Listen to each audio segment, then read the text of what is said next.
गोजोन्थों बेयाव जोङो प्राय 3000 टारगेट खालामदों बिनि बाराब्लाबो बेखौ फाहामथायनि बेबस्थाखौ बेयाव होनाय जागोन आरो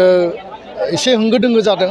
खोब सिस्टेमेटिक दसे समनि उनाव जों बेखौ खालामगोन रेजिस्ट्रेसना आराम्भ जाबाय आरो खेबसे रेजिस्ट्रेसन जानायनि उनाव गावबा गाव डिपार्टमेन्ट वाइज जोंनि जेसेबां माने 20-25 जन स्पेसियलिस्ट दङ आरो 20-25 जन पिजि डाक्टार दङ बेनिफ्राय माने मेडिकेलनि जि स्टुडेन्ट दङ बिसोरो थरलि नायलांनायनि उनाव अट'मेटिकेलि बे मोनसे सिस्टेमाव फैगोन दा बेखायनो सासेबो जाहाथे नायजायाबासिनो थांनो गोनां जाया बिनि थाखाय जोङो स्पेसियेल जोंहा भलन्टियार्सफोर दङ बिसोर केयार खालामगोन बोथोरा जोंखौ एसे उसुबिदा खालामदों खिन्थु जोङो मिजिंथिदों जे साफ्रोमनिबो देहाखौ एग्जामिन खालामनानै मा जेंनायाव मा बेरामाव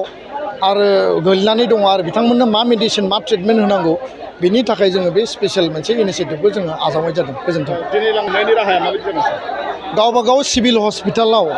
मडेल हस्पिटालाव एल'पेथिक आरो आयुर्वेदिक मेडिसिना मौजुद दङ बिथांमोना नेक्स्ट लेभेलनि मेडिसिन मोननो थाखाय गभर्नमेन्टनिफ्राय फ्रि अफ कस्ट बिथांमोना बै हस्पिटालावबो थांनो हागोन आरो बिथांमोना जुदि सापर्ट नांगौब्ला गभ आयुर्वेदिक कलेज एन्ड हस्पिटालाव जेराव 100 थाखाजोंनो सार्जारि जायो जेराव माने फ्रि अफ कस्ट मेडिसिन मोनो बे जायगायावबो ट्रेनजों जा बासजों जा जालुकबारियाव थानाय बे सेन्टाराव थांनानै नैबेयाव देखायनाय स्लिपखौ देखायहैब्लानो बिथांमोना फ्रि अफ कस्ट मेडिसिन मोनगोन बे बाथ्राखौ जोङो क्लियारलि फोरमायबाय गोजोन्थों